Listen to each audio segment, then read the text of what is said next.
আয়ো আমাৰ মনটোৱে বৰ ধুনীয়া বোৱাৰী আনিলে দেই। বোলো বোৱাৰী শহুৰৰ ঘৰত কেনেকুৱা লাগিছেনো? অলপো ভাল লগা নাই আন্টি।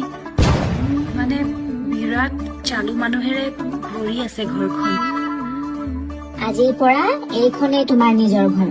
মাৰ ঘৰখন পাহৰি যোৱা আৰু এতিয়া এইখন ঘৰকে তুমি এতিয়া নিজৰ বুলি আঁকোৱালি লব লাগিব। নোৱাৰিম নহয় আন্টি।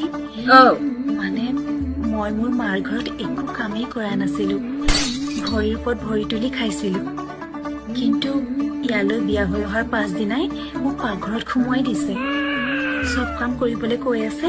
আপুনি কওকচোন এইখন ঘৰক বাৰু কেনেকৈ নিজৰ বুলি আঁকোৱালি লওঁ? যাবলৈ ওলালো আৰু বোৱাৰী।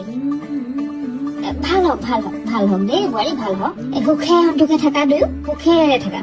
আপোনালোকে সুখেৰে থাকিবলৈ দিলেহে